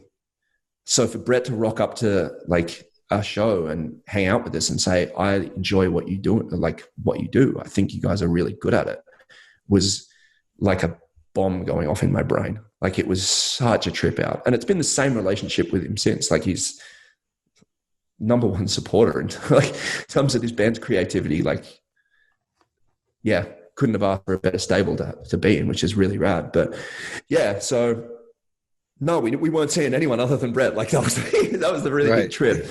And that was huge. Yeah, that was huge. And then we went back to Europe. Like we went back after a month in the States, and we were opening our first ever package tour because a booking label called Avocado Booking, who were quite small at that point in time, decided they were going to book us. And they'd grabbed us. They'd let us open a couple of shows for Darkest Hour before we left for America, which was sweet. That was like the first time we played gigs. It's like, yes, this is Mike's the best, right? Yeah, legends. They were fucking great. Awesome. They were so sick. So I fucking love him. It was like Darkest Hour, Cephalic Carnage, Dead to Fall. Oh, I can't remember who else. But nice. And us opening and us stealing like that's food off their rider to eat. That's a party and tour right there. Oh, it was so party, man. It was so party. It was insane. Those motherfuckers, everybody you just named throws down hard. Dude, it was the most stoned tour I've ever seen. Right. But, yeah, there was like a giant weed cloud following their buses around, and then this little red car following the bus. But yeah, so we came back and we're opening like this Are you guys getting stoned? Are you guys drinking at this point? Like, no. At that point, like personally, like I've never been stoned in my entire life, and I drank a hell of a lot when I was between the ages of 17 and 19, and I stopped drinking at the age of 19, and that's it. It just didn't agree with me. So, yeah, that was it. Like whatevs. So and you don't drink. You haven't drank since? No. Oh shit! Wow. I only did it in the first place because I liked the idea of being drunk, because it was a very good way of masking the fact that I was really insecure, and it was just a social lubricant kind of thing, and it allowed me to get wild and stuff. And then eventually, like I drank too much and got sick, and it's just like yeah. missing too many surfs. Like I wake up in the morning and I can't surf properly and this shit and whatever. And I try not being drunk for a month, and then that month turned into 2. And eventually I went back to exactly what I was before, which was like before I started getting drunk. I was like, I don't really even want to do that, but my friends were doing it. So I thought I'd give it a crack. Were you guys all single at this point? Are you single at this point? No, me personally, no. And I don't think a couple of the other guys were. Which made it really interesting. But my wife and I have been married for 7 years now. 7? 2013, 6 years. But we've been together for 20 years. So okay. We've been together for your whole career. Yeah, like before your entire career. Yeah. So when we first go on tour overseas and we leave for 9 months for it's the first time we ever go overseas. She's just like, it was 5 months straight. So yeah, and there's no such thing as like Wi-Fi hadn't even been. I don't think Wi-Fi existed. Right. There was no such thing as Skype. There was no Skype. Yes. No, man, it was rough, and it took its toll. Payphones and the card. Payphones and the cards, and like punching in the numbers and trying to find a good card and all of that shit. And it was even harder when like you literally can't afford to feed yourself. So yeah, man, I lived off literally a bucket of raw cobs of corn that I bought somewhere in America for 5 days because I had no money left. So it was like 60 cobs of corn just in a sack. And I just ate it raw because we had nothing to cook it with for like 5 days. And that's how I survived on tour. Yeah. But yeah, anyway, we got back to Europe after being in the States and opened this Shai Hulud Remembering Never tour, which was fucking sick because loved Shai Hulud, massive influence at that point in time. And it was really crazy because the difference between 1 month of us being in America to coming back, and all of a sudden, like the band had like a following in the sense of people knew who we were. People knew the songs. The shows were like good at that point in time, like 300 kids rocking up. And of those 300, 200 knew who Parkway were. We're like, shit, like, blink and you miss it kind of change. It was a really, really strange thing to come back. And that was the first time we were ever on a bus. Oh shit. Nice. Yeah. And that was kind of, that's where the snowball kind of began in Europe. And it was really similar kind of feeling to Australia, like when Killing With a Smile dropped and like the penny dropped in Australia and it went from here to like here really quick. That was when it went from there to there really quick, that initial first jump. And it took like that month of us being away in America and coming back. And I think we had some kind of a reputation at that point in time, a band that people enjoyed, which was sick. Fucking stoked. Right. Yeah. I mean, that's got to be the goal for, especially from Australia, like to conquer America or make headway in America, like, yeah, dude. Is it the dream? Or was Europe more the dream? I don't know. I mean, no, it never was. Like, I didn't even know Europe existed. We had no idea on UK or Europe. Like, again, like where everyone looks to America. I didn't know idea about America, like Europe labels or like even geography wise. Like when we first said, we're going to play in Germany, literally up until I landed in Germany, what I had in my head of that country was what you see in like World War II movies where it's like gray and buildings are destroyed and this and that. And you get there and it's green and lush and the people are amazing and the bread is fucking incredible and everyone's nice. The fucking bread, right? Oh my God. What the fuck do they do to their bread? Yeah. It's just that's everywhere. So it's funny like, that you fucking said that, dude. I've had this here you go. But I've had that conversation like, what the fuck? How the fuck makes bread this good? Like, how the fuck is bread this good? I know, man. I know. Yeah, it's insane. So yeah, it was always about America. That's the thing. But the other thing was we never really expected to crack anywhere. Like we really didn't. We were the last people to ever back this band.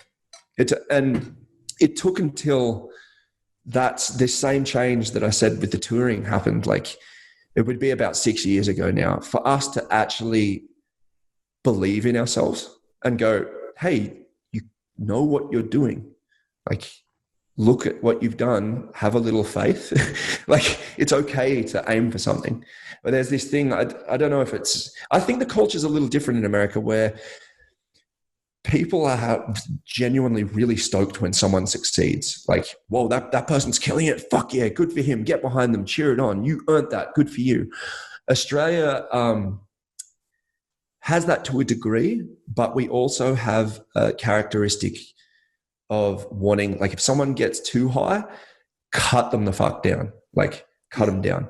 And what goes along with that is self-depreciation of things that you do, in the sense of, don't talk it up, don't show confidence, don't show, like, any kind of confidence is just arrogance, and don't show that you know what you're doing, because people go, you're fucking full of yourself. I think it's So it's definitely an American phenomenon too, that what you're talking about. But I do think that in metal and hardcore, you know, that like floss and flex and kind of like, we're killing it, we're the best type of, like, that's super prevalent in rap. But like in metal, it's super frowned upon. Like, hey, like the fuck? Like, don't get too beefy your boots, kind of thing. And like it took a long time for us to even. It does something when you have that as a mentality, just full stop. Like even just everyday life, like it takes away your self-confidence. And we never, if you grow up feeling like that and you have that in your mindset, why the hell would you ever aim for anything? You just kind of roll with it. You just, you're like, well, if this happened, it's kind of just dumb luck. It took a long time to realize, a lot of things, like circumstances happen and there is luck involved, but you have to know what you're doing to realize that if luck has presented you with a situation that is there, take it. And you have to know how to take the opportunities when they're given to you. And you have to know, it builds in that way. That's the thing. And I guess like 10 years down the line, we're like, maybe after writing 5 albums, you have improved on the fact that you couldn't write in the first place. Maybe you know something about what you're doing. You've played 3,000 shows now. There's a good idea you know how to play a show. It's a good idea you know what you're doing. But there's just that little switch in your head that was still flicked down to like, nope. Don't take that gamble, man. Don't take that gamble. And you know, artists in general are generally a little insecure, and they kind of mask it by being over whatever, you know, like they kind of over macho or over this, or, you know what I mean? Like, especially that's the thing. It's the alter ego. It's just like, but people don't realize. People don't realize that, you know, you got to live on fucking corn on the cob raw for 5 fucking days. Like, you want this? How bad do you want this? You know, like how bad do you want? You know, like people don't realize all those little sacrifices. You know, I was going to talk to you, you know, because on the other hand, too, here's your girlfriend who you've been with and probably barely been away from for a while. Now it's just like, oh, I'm going on tour for 5 months straight. You're going to be alone, you know, hold it together. Yeah, man. That's it. And it's something that it took me a long time to give that situation justice as well. Like it's one thing being the person, like, it sucked for me being away. Like, I'm fucking heartbroken. Like the person I care about the most in the world, like I'm very much in love with, is just on the other side of the planet. But I'm going to do this thing, because when are you ever going to get the chance to do this? Like, not only is it crazy to do just in terms of like a music scene or anything, but from this, like Byron at that point in time has the highest unemployment rate in the country. We're all high school dropouts. We're going fucking nowhere. And we have the chance to tour the world playing music. Why, like, do it now? It'll never come back around. But I get the benefit of being on stage and going, oh my God, I'm seeing this, I'm doing this. Right. The other side is just like emotional trauma, basically. And it took me a long time to go, fuck, I never computed the other side of that. And man, she's a strong, strong woman. And yeah, her journey through all of this has been probably just as interesting, to be honest. And I'm never going to walk in those shoes, but I have a massive amount of respect for them. So it's a fucking challenge, man, for everyone involved in this thing. It's not just like, whoa, that one person on stage puts a lot into what they do behind that. Like the strings that this affects spread through so many different people and so many different avenues that it's very hard to kind of realize until you're actually involved in it. That's the thing. It's very hard to communicate what this lifestyle involves to people who aren't inside it. Yeah. I mean, in a lot of ways, and I've had this conversation, I've been with my wife for a long time too. And it took me many years to get to a point to marry her, but it was the same. I mean, everything that you're saying is so much like what we went through, you know, like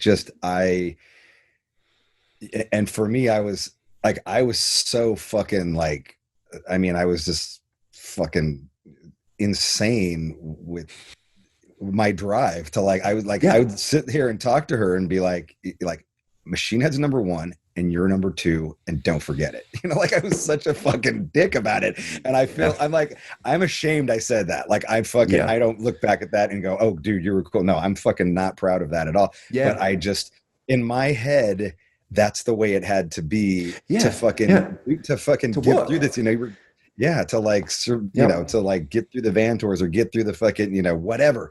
Yeah. And, you know, like, and I think too, like when you're on the road and you're with all your, you know, you're with your bandmates, you're with your crew, like you're not alone, you know, you're with people, you're doing something, you're working towards something, you're getting to a show, you're getting this crazy fucking adrenaline rush that like nothing else even matches. And she's home alone, and nothing you do can make that connection. Like no phone, no amount of phone calls, no amount of, you know, whatever. And it's like, it's a hard thing to balance. It's a hard thing, man. And that's the thing. You're in the adventure. Like it's an adventure. That's the thing. It's a group adventure with a bunch of people in strange places doing some like, there's a reason they make movies about these things, because people are like, wow, that's insane. You're in a bus driving around the world doing this crazy shit. Oh my God. And you're like, yeah, it's fucking crazy. But yeah, they don't get to do that. And it's, yeah, man, it's so much respect. And it's a very hard one to even dive into, to be honest. It's very interesting to hear. It's similar to for sticking by you too, man. That's that's awesome. No, it takes a very strong, a very independent woman. You know, like that's, I think what a lot of people don't understand is that the woman has to be extremely, not just strong, but extremely independent. Like she has to basically make a whole life for herself outside of your life. Yep, that's it. And it's, fuck, man, it's not easy. It's not easy. Like you're scratching the surface on something very fucking deep. I know, right? That's the thing. But I always joke that you don't even know how many times the D word has been thrown around. Okay, like right. The D word that we don't speak. Take me to you guys toured with Bleeding Through. You know, like I fucking loved Bleeding Through, like the Truth and This Is Love, This Is Murdius. We're just fucking, I worshipped those records. They were so fucking heavy. We took them out on tour with us, and they were actually the first people to ever tell me about your band. So no way. Yeah, totally. Oh, they were totally the first band that they were like, dude, they're fucking rad. They're like these fucking surfer dudes. They're super funny. And I was like, I gotta check these guys out. And I want to say this is 05, 06, you know. So this is, they came to Australia for the first time on This Is Love. And that was before we even put an album out. That was on the EP. So that would have been 2004, I think they came to Australia. And we supported them. They were like the first proper support that we ever got as a band. And I think they were the first proper support. Memory's hazy. But yeah, they were like the most hyped thing in our world at that point in time. And then they came to Australia. I mean, that record was fucking huge. I mean, huge. For that, huge. I mean, just, that's all anybody was talking about. Shows were fucking sold. Every show was sold out. Like, crazy. So like they came to Australia and we got to support them and play them, and all awesome people, super nice. Like, it was, I don't even know what to say about that, to be honest. Like they were the first band we took surfing. So nice. It was a trip out to we're like, yo, we surf. And they're like, oh, we do too. And we're like, no, you're bullshitting. Like no one surfs but us. No other band surfs but us. And they're like, no, we're from Orange County, man. There's waves there. I'm like, oh shit. So we all went surfing together a bunch of times while they were here. Oh, that's rad. Which was rad. And yeah, we toured with them here. We've been on tour with them in Europe a couple of times. You guys did like a European tour a couple of times? Which was, it was the Empiricon like, I think, was it? I think it was either Empiricon or Never Say Die tour. But But yeah, we toured with them. That was like 5 years ago, and that was the last time. But there was a big gap between us actually seeing him because they blew the fuck up. And you know that thing that happens like where you go on tour with someone and then all of a sudden you don't see them because you're always on tour just in a different cycle. So they'd be somewhere else on another tour and you'd be somewhere on your tour. And unless you're playing the same package or you're playing the same show, you just never bump into them. And it happened with a lot of bands that we kind of grew up with on those original tours. Was we'd constantly see them touring, but we'd never see them because they just weren't on the shows that you were on. They weren't on the package, or we're just touring so hard that we missed seeing them for a long time. But fucking great band, man. Great band. Great people. So yeah. I was just wondering, I had a connection. I had some weird connection because they told me about your band. Then I met Jonah when he was in Bleeding Through. That's right. I forgot about that whole era. Yeah. Yeah. And then I don't think I ever saw Jonah in Bleeding Through. Oh no. Yeah. No. I missed that whole era. That's the thing. As I was like kind of researching this, I was like, wow, that's just so crazy. Like how, like just to Prom Queen, to them, to going on tour with us. Yeah. And then he joins Bring Me the Horizon, and then we take Bring Me the Horizon out. And it's that's where I really broke down with Jonah on that tour. And this is before Sempiternal, so it's kind of like before that. Yeah. Still like more the noisy kind of thing. Yeah. That they were. The noisy Bring Me the Horizon. Yeah. Yes. Yes. Yeah. But crazy little, small world. And oh yeah, dude. People. Of course it is. Yeah. Sliding doors, man. Yeah. But then you guys start going. I mean, I remember that the buzz that started. People were talking about you. Like people were just. I mean, I remember around, especially Ire. Like that was when it was just like everybody was talking about. I think for a minute there it was like Heaven Shall Burn, and then it was just like, oh no, Parkway Drive, Parkway Drive, and we were like, wow, a fucking like a heavy band from Australia. We're like, that's cool. Like like at that point it was. I'm surprised. Like what you're saying, like it was an anomaly. Like it was something that you didn't have. I think the last Australian band that I had heard was like maybe Jet or Silverchair or something. You're still AC/DC, yeah. No, yeah, you're right. Like, I was like, if there's ever been like a break point for this band in terms of when things shifted, I was that point outside of the band's initial conception. And it's really interesting you say Heaven Shall Burn as well, because the last tour we did before Ire came out was a co-headliner in Europe with Heaven Shall Burn. And we were very much still in the same lanes sound-wise and everything like that. And even then, like they were still way heavier than us. But that was the first like arena tour that we ever did in Europe. And it was crazy. It was like fucking, I can actually remember we played like a venue that you guys had played in Munich or something like that. And they're like, yo, Machine Head plays here. I'm like, whoa. And they're like, yeah, they fucking like sold this out like 2 nights in a row or some shit. We're like, oh my God, we're even playing in here. That's insane. Like it was such a measuring stick of this is like now touching an area which like, God, that sounds sus. It's now in like a realm that is far, far like beyond anything we've done, but we'll do a co-headliner with Heaven Shall Burn and maybe these rooms will kind of work. And that like the co-headlining tour kind of worked, which was sweet.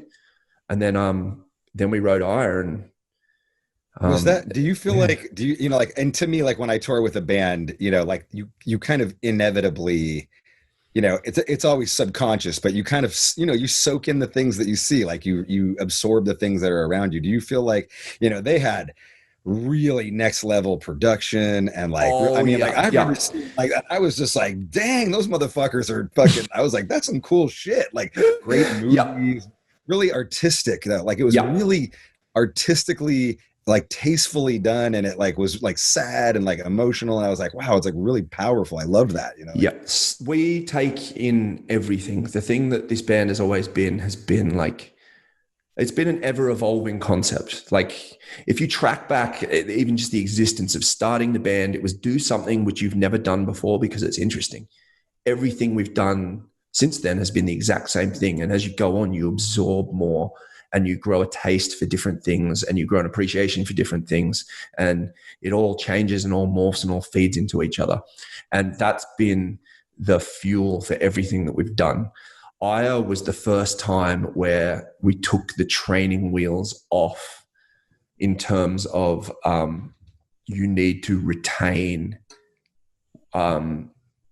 X amount of your DNA for this to work.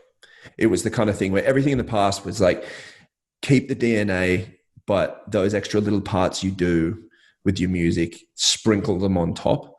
Whereas this was like, all right, the DNA is there. It's time for the next evolution into the next beast kind of thing. So that was where like anything went. We just had no idea what anything was. So we wrote a whole bunch of stuff, which was just like, it went back down to the base level of, do you enjoy listening to this? Do you like playing it? If yes, that is good. That was it. Like, it was literally it. And that's been like the quality control from start to finish of everything we've done. And we ended up with a record that sounded really fucking different, but we still were like, this is still us. I still hear us. That's the thing. If the other, like, if what we had before this was a lizard, this is the crocodile. So, and yeah, that was kind of it. And from going on from there, it was also when we took charge of everything else. And we're like, you know what? Being on stage when you're in an arena, you don't have to just go whatever. It doesn't have to just be 4 amps and a fucking canvas scrim on stage and your merch guy doing lights for you. You can, like, you dictate this area. What do you want it to be? Like, what do you want this event to be? And we started like changing the way the show was presented. And then that in turn changed the way we wanted to present ourselves on stage, and like in terms of the ordering of songs or the aesthetic of anything like that, or how we actually moved to give a certain effect to certain parts. And it all clicked into a whole other area of the artistic presentation and what it actually meant, what the music actually meant.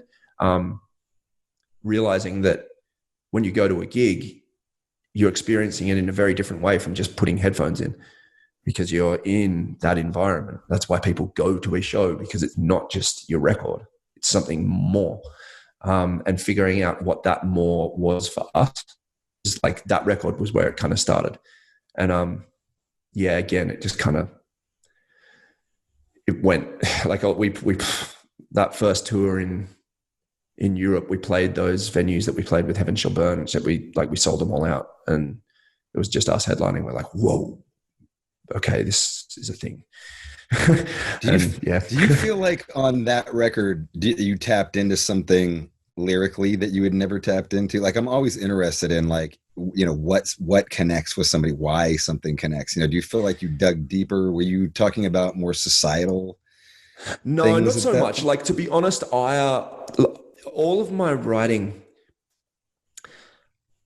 the only time there's been a super difference has been the last record on Reverence, because that was driven from a very, very different experience.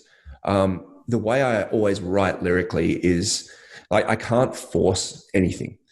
So I write whatever I am compelled to write at that point in time. And that can be societal, that can be personal, it can be abstract. Like, all of these things are floating around within my personality at some point in time. It just depends if the words link up, basically. Like, you know, when like it just clicks, the numbers all fall in a row and it's like ding, ding, ding, ding, ding. And then like, I'm constantly documenting lines. Like, I have my phone or a piece of paper with me, and something will spark me to write a line, and I'll write that down, and it just goes away. Oh, right. And when nothing's happening, or when something's happening, I'll flick back through them, and something will go, like, will resonate. Like, the resonance is there with that feeling, and it will literally just go grrr, and it will just pour out.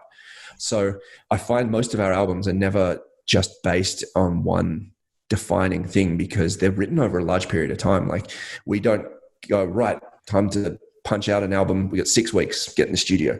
It's it takes us like 2 years to write an album. We're constantly doing things. I'm with you. Yeah, that's it. So yeah. So that's how long it takes to put lyrics together. And it takes that's why nothing remains constant within the lyrical narrative kind of thing, or the context of the lyrics always changes. So yeah, it wasn't until the next one that kind of, but nothing really you don't feel like you tapped into something that you never tapped into on that record. No, not particularly, to be honest. Like the thing that I tapped into and was forced to tap into was more character of performance, which in turn I think influenced the actual lyrical content via the lyrical delivery. Because when you change the fact that people can actually understand what you're saying, and there's more, up until Aya, it was very one note in terms of my delivery. It's set at either level 10 or level 11 intensity, and that's it. And plenty of people be like, love your music, can't understand a fucking thing you're saying, but love your music. And I've always cared about the lyrics, but a lot of the time people can't understand them, which is fine. I wanted a lot more difference in the spectrum, which means people can understand what you're saying, which means the palette is much wider for the way you deliver what you want to deliver. And in that case, you better make damn sure that what you're delivering hits. And everything we write is pretty pissed off, to be honest, because that's kind of my outlet. But trying to be more evocative with the way the words are used and the way they're tied in with the actual delivery, so it gels together much more. When you're just barking, you can be coming up with the most poignant, poetic sentiment, the most amazing societal critique, but it still sounds like an angry, irrational person. So yeah, so when you add any kind of subtlety into that, all of a sudden it changes the way you perform it, which then again opens up the way you write. So that was kind of the shift. So what was the switch from that record to Reverence? Grief. It was grief. Grief. Yeah, it was grief, and and the training wheels being even further off. It was us really driving in the sense of the sonics.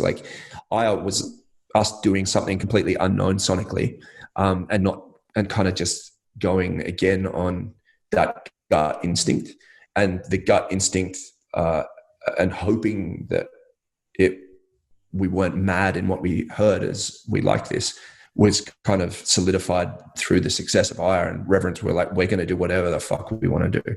And amplifying that fact was an incredible, dealing with an incredible amount of loss and trauma during the Aya cycle, and the writing of Reverence made us just go fuck it, we're writing anything we want to do. Personal lives. Yeah, in our personal lives. But behind the scenes, we had I don't know if there was a single moment of the entire Aya cycle since that album came out that we weren't dealing with grief or loss of one form or another. Friends and relatives, numerous, being diagnosed with cancer, having to deal with the process of coming to terms with unknown prognosis, and also very dire certainty, and then also dealing with the loss at the end of that cycle, of that diagnosis, and a whole bunch of other really losing friends to suicide and things like that. A lot of it seemed like all of a sudden the floodgates just opened in terms of you're going to deal with fucking darkness right now. And just when anytime a member of the band seemed to poke their head, being able to come to terms with it, it was nope, here comes the fucking storm again, and something else would kick in.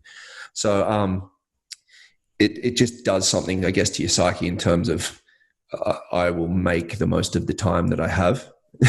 In terms of like, if I'm going to write something, I'm going to fucking just write whatever the hell I want. There's going to be no compromise in terms of anything. So you end up with an album that's far more varied, but there's tones on it that was like defined simply by the fact of like, this cannot sound this way because it does not fit the time in which we're writing, and it will not fit the lyrics, and it will not fit the tone. So we'd shift around certain sounds and things within the records, and then there's far more experimental stuff on there than anything we'd done before, where we're just like, yep, it's fucking on there. This is what we're feeling. It's on.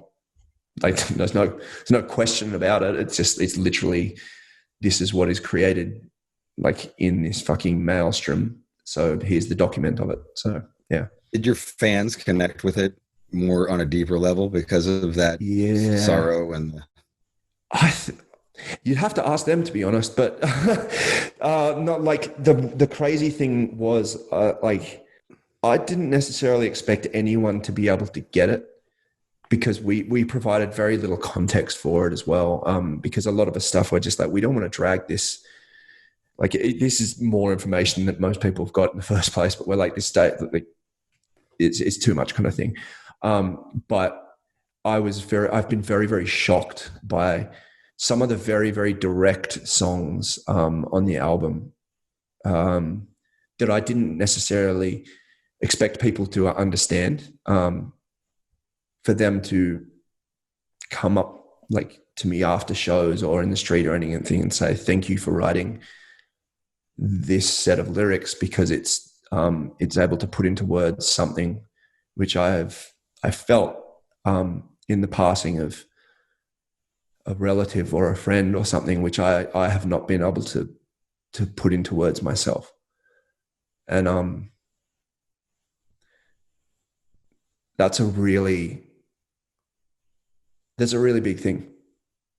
Like having like even really close friends who I just found have opened up to me about things they've been through and loss that they've dealt with, which I had no idea about, and have gone to great lengths to pull me aside and say, this has meant something to me, and the way you've put it is what I needed to hear and what I needed to say, but I never could, which is an incredibly humbling thing to have told you. Wow, that's awesome, man. Yeah, that's awesome. Yeah, it really is. It really is. Like it's it's hard to share that pain a lot of time. Yeah, dude. Yeah, that's the thing. Like the only way I know like how to do it, like it was the ultimate outlet for me was literally fucking screaming. It was like when you're left with something that just you can find no reason or answer for, you just want to scream. And my job is to get on stage. My artistic expression is to scream. And that's like, I'm lucky in the sense that I had that, and I had that opportunity to be able to channel it in such a direct way. And it really was like, connection was kind of like the last thing I kind of expected from it. But it's really nice to be able to give that to other people. And the fact that I can see people like being able to do the same thing from the audience, and knowing that is now the outlet for something, for that part of them is, it's really cool, because you kind of can't bank on it when it's something that personal. Like you really just can't, you just don't know if anyone else has ever felt like that in the world, because you really don't want anyone else to have ever felt like that. Thanks for sharing that, man. That's all right. It's fine. I mean, it's life. That's the thing. You guys just put out a DVD, right? Yeah. I don't know if we even put out a DVD. I think we put out something digital. The DVDs exist. Is it just that digital? How crazy is it? Like, we still refer to them as DVDs, but I don't know if people even buy DVDs anymore. So right, they just rent it on YouTube. Yeah, I know. That's it. Yeah, man, rent it from one of the 3 companies that exist in the world now. Yeah, no, we put out a film / documentary, Viva The Underdogs. Viva The Underdogs. Which, yeah. Which I'm really stoked with. Really, really happy. Like we premiered it in proper cinemas and shit, and that's which amazing. Is a trip. That's man. Crazy. Yeah, right. That's fucking crazy. So sick. It was the same thing. It's the 3rd documentary that we've put out, and it's the same thing. Like, we're like, if we're going to do it, we're going to do it right. So we're going to get a director to actually do it. We're so deep in what we do now that we have trouble seeing things objectively. We have trouble seeing what is interesting within the band. So we got someone to direct it, who is our friend Alan. He directed our music video for The Void, and he comes from The Void was the first metal / aggressive heavy music video he'd ever done. That was his first touching on that area of music. He's done a bunch of rap stuff, and he does action sports and stuff like that. And he did The Void for us, and we're stoked with that. And he was a really good dude. And it was really weird because we're talking about getting a director. We had no idea who to get or what to do. And he hit us up independently, him and Cam, through their company. And he was like, hey, I really want to do a documentary on you guys. There's something here that I find really interesting, and I don't know what it is. And at this point in time, we hadn't even told him we were thinking about this. So we're like, funny you say that. You're the project. And we kind of just rolled on this thing for, it would have been a year and a half, couple of years of documenting things with no idea of what we actually wanted to do. And then he came on board. Tell me about the scene where Jaya pisses on the electric fence. That's old shit, man. That goes back to the original days of the way Jaya got in the band in the first place was he was one of the kids that was underage that would tour with us. So the 14 people that would do crazy things in the van. Okay, gotcha. Yeah, he was one of them. And he was also the one where we're like, dude, he was the test dummy. Whenever we jumped off a really high bridge into water, we're like, you're up first. You're not on this tour for free, buddy. Jump. So he ended up being in the band. He's like the wild kid. He's like the wild kid. He was the wild kid, yeah. So pissing on the electric fence was no problem at that point in time back in the day, which is messed up now that I think about it. But yeah, he did that. He's like, it almost blew my dick off or something. Yeah, man, yeah. Yeah, that's it. So that's where all that stuff came from. It was still. Is it safe to say that Jai is the crazy guy of the band? He was. He's not anymore. And any time that something remotely crazy is going to happen, and he doesn't step out, we'd just be like, "Oh, old Pie would have done that." His nickname's Pie. Old Pie would have done that, man. Keep pushing out. He's just like, "Fuck you guys." Yeah, well, it's the new me. But that's the thing. To be honest, no one in this band is really crazy these days. In terms of two of them are parents, and the rest of us we've experienced breaking limbs, and we realize that it takes a long time to heal. So unless it's surfing or an intense amount of pyro, doing crazy stuff is kind of off the charts. Was there a slutty guy in the band ever? Was there the one guy who